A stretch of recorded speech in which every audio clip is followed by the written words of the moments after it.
मनीषा। भैया, भैया आप आ गए। दिवाली मुबारक हो भैया। एक मिनट, अच्छा देखिए तो कौन आया है। भैया आए हैं हमें दिवाली विश करने। भैया देख रहे हो तुम्हारी बहन का घर कैसा रोशन हो रहा है। यहाँ का हर एक दिया इस घर में खुशियां ही खुशियां बिखेर रहा है। भैया भैया मैं बहुत खुश हूँ मैं कि मुझे सागर जैसा पति मिला है। भैया आप यहाँ बैठिए, मैं बाकी के दिए जला कर आती हूँ। अच्छा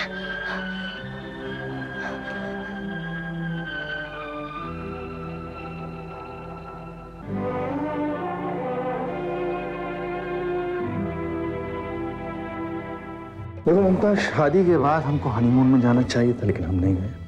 मैं ऑफिस में बिजी हो गया, तुम घर में बिजी हो गई। कहीं ऐसा ना हो कि एक दिन हम सडनली रियलाइज करेंगे हम बूढ़े हो गए। एक बात बताइए, हम बूढ़े हो जाएंगे तो कैसे लगेंगे? बूढ़े लगेंगे? मेरा मतलब है आंखों में चश्मा, हाथ में छड़ी, रुक रुक के बात करेंगे। लेकिन एक बात है, उस वक्त भी तुम बहुत खूबसूरत लगोगी।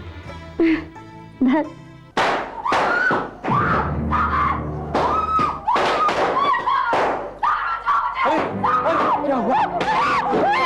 कुछ नहीं होगा मनीष, कुछ नहीं।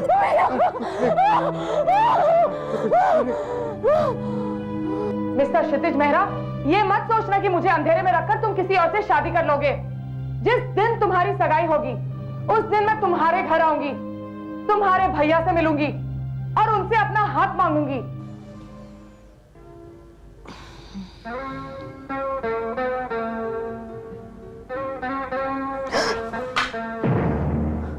आप कौन है? अरे ये तो हॉस्पिटल रूम है। मैं यहां कैसे आ गई? You all right? क्यों? मुझे क्या हुआ था? Okay, मैं एक मिनट मिस्टर ओब्राय को इन्फॉर्म करके आया। लिसन मिस्टर, आप कौन है? मैं मारिया मैडम। मारिया? मारिया कौन? कमाल है, आप मुझे भूल गई। हे मिस, आप लोग मुझे बताएंगे यहाँ हो क्या रहा है? Oh God, ये सब हो क्या रहा है? I just can't get it. कल ही तो मैं सागर के साथ थी और अब यहाँ। Anyway, मुझे सागर के घर जाकर उसे मनाना चाहिए। तो फिर खाओ मेरी कसम कि आज ही तो मुझे अपने घर ले जाओगे। आज नहीं, लेकिन मैं कसम खाता हूं कि 3 दिनों के अंदर मैं तुम्हें मेहरा खानदान की बहू होने का हक दिलवा कर रहा हूं। क्या बकवास कर रही हो तुम? सागर तुम्हारा पति कैसे हो सकता है? झूठ बोल रही हो तुम। कल रात तक तो सागर की शादी नहीं हुई थी। वो मेरे साथ था, मेरा था वो, और रातों रात तुम उसकी बीवी हो गई। तुम जो भी हो अभी इसी वक्त इस घर से बाहर निकल जाओ। बहुत सुन ली मैंने आपके बक। आप मुझे ये बताइए कि आप कौन हैं जो मेरे ही घर में घुसकर मेरे पति का नाम लेकर मुझे घर से बाहर निकालेंगे?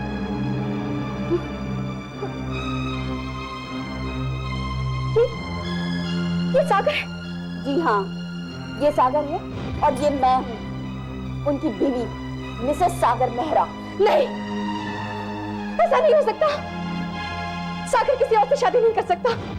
वो मेरा था, वो मेरा है और मेरा रहेगा। ऐसा नहीं हो सकता। नहीं।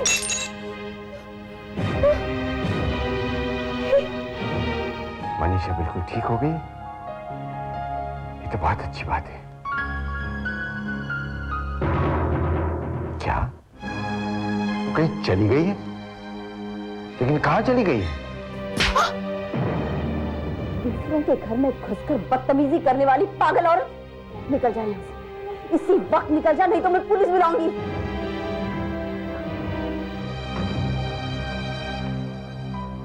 हेलो, मनीषा हॉस्पिटल से कहीं चली गई। तुम जरा पता लगाओ कहां चली गई, ढूंढो उसे। हाँ, इमीडिएटली जाओ। ममता, क्या हुआ ममता? मैं तो घबरा ही गया था। रो क्यों रही हो?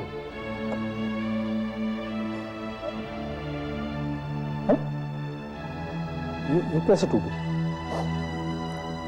इतनी सी बात। भाई मुझे मालूम है कांच का टूटना बदशगुनी होती है, लेकिन इसका मतलब ये थोड़ी है कि इतना रोना शुरू कर दिया जाए। हैं?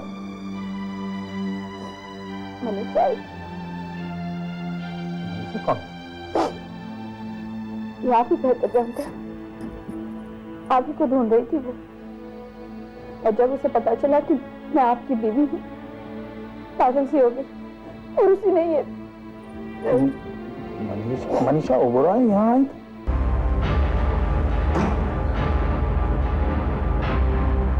मनीषा, मनीषा कहाँ चली गई थी तुम? कहाँ चली गई थी? मैं कितना परेशान था। कितनी खुशी की बात है कि अब तुम बिल्कुल ठीक हो गई हो, लेकिन तुम्हें ऐसे बाहर नहीं जाना चाहिए था। मुझे क्या हुआ है भैया? कुछ नहीं, बिल्कुल ठीक हो तुम। क्या मैं पागल हूँ? मेरी जिंदगी में तुम्हारे आने से कुछ साल पहले मेरी मुलाकात मनीषा से हुई थी। वो ओबेरॉय एंड एसोसिएट्स के मालिक ओबेरॉय की बहन थी। उनके काम में दिलचस्पी भी लेती थी। मेरी उसके साथ अक्सर मुलाकात होती थी ड्यूरिंग मीटिंग्स। मैं तो उसे अपना बिजनेस एसोसिएट समझता था, लेकिन उसकी फीलिंग्स मेरे लिए क्या थी इसका मुझे इल्म नहीं था। वो मुझे अपने ख्यालों में अपना हमसफर बना चुकी थी,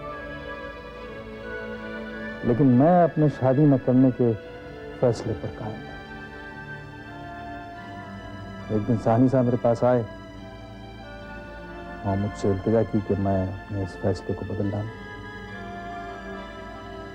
उनकी बात मैं टाल नहीं सकता था, और वैसे भी राहुल, क्षितिज और सोनिया बड़े हो चले थे। तो मैं मनीषा के भाई ओबेरॉय से शादी की बात करने के लिए तैयार हो गया। शादी दो लोगों का मिलन नहीं है। तो फिर It's the beginning of a new chapter. ये मिलन, ये चैप्टर, ये सब किताबी बात है, किताबों में अच्छी लगती। Let's be practical. शादी एक सर्टिफिकेट है जो दो लोगों को एक साथ रहने की इजाजत देती है, and that's the end point. No. You're wrong. That's not the end point. That is in fact the beginning. देखो, मुझे मालूम है तुम मुझे बेझिझक अपना लोगी, लेकिन मनीषा मैं अकेला नहीं हूँ। मेरे साथ दो भाई भी हैं और एक बहन भी। देखो सागर, शादी के बाद तुम और मैं मेरे घर में रहेंगे और तुम्हारे भाई बहन इस घर में। हम उनकी सारी जिम्मेदारी उठाएंगे। You know what I mean? उनका खर्चा, सब कुछ। और तो और हर संडे हम उनके साथ लंच भी करेंगे। Is that fine? Manisha, you know you have a problem. तुम हमेशा ख्वाबों में जीती रही हो, और ख्वाब हवा के बुलबुलों की तरह होते हैं, उनका कोई वजूद नहीं होता। प्लीज ट्राई एंड अंडरस्टैंड, तुम्हारी मेरी शादी नहीं हो सकती। क्या? क्यों? आखिर मुझ में क्या कमी है? मैं खूबसूरत हूँ, अमीर हूँ, और मैं तुम्हें किसी के साथ शेयर नहीं कर सकती, क्योंकि मैं तुमसे बहुत बहुत बहुत प्यार करती हूँ सागर। I love you. तुम मुझसे प्यार नहीं करती, तुम सिर्फ खुद से प्यार करती। बस उस दिन के बाद मैंने मनीषा को अपने ख्याल से भी निकाल दिया। मैंने उससे कभी प्यार नहीं किया, लेकिन उससे नफरत भी नहीं की। बस हम दोनों के सोचने का तरीका अलग अलग था। मनीषा, मेरी बात गौर से सुनो। सागर से जिस मुलाकात को तुम कल की बात कह रही हो, उसे गुजरे हुए 1 साल हो गया है। हाँ मेरी बहन, हाँ। 1 साल तक दुनिया ठहर गई थी तुम्हारे लिए, वक्त ठहर गया था। 1 साल तक तुम अपनी दुनिया में जी रही थी, और अब जब ठीक हो गई हो तो उस 1 साल का कोई भी वाकया तुम्हें याद नहीं है। हेलो। नमस्ते। नमस्ते जी, आप कौन बोल रहे हैं? मैं जानता हूं कि आप मुझे नहीं पहचानती, कैसे पहचानेंगी? खैर, मैं आपका एक वेल विशर हूं। देखिए, सागर इस वक्त घर पर नहीं है। अच्छा हुआ कि सागर इस वक्त घर में नहीं है, क्योंकि मैं जो आपसे कहने जा रहा हूं वो सागर कैसे बर्दाश्त कर पाता पता नहीं। क्या कहना क्या चाहते हैं? क्षितिज ये सगाई नहीं कर सकता है। लेकिन क्यों नहीं कर सकता? क्योंकि वो शादीशुदा है। क्या? ऐसा कैसे हो सकता है क्षितिज? आज शाम को तुम्हारी सगाई है और तुम चाहते हो मैं चुप रहूं? तुम्हें मुझ पर भरोसा नहीं है? बात भरोसे की नहीं है क्षितिज, बात मेरी जिंदगी की है। मैं नहीं चाहती कि कहीं तुम्हारी बातों में आकर मैं तुम्हें खो दूं। देखो रिया, मेरा इरादा तुम्हें आज ही घर लेके जाने को था। अगर साहिनी साहब शाम की बजाय दोपहर को ही आ गए तो उनके जाते ही तुम्हें घर ले जाऊंगा, आज रात को ही। रात को क्यों क्षितिज? अब क्यों नहीं? सगाई के बाद ही क्यों? सगाई के पहले क्यों नहीं क्षितिज? क्योंकि मैं तुम्हें, अपने आप को, अपने घर वालों को दुनिया के सामने तमाशा नहीं बनाना चाहता। पहले मुझ में हिम्मत नहीं थी, मगर अब मुझे किसी का भी डर नहीं है। क्या तुम्हें भैया का भी डर नहीं?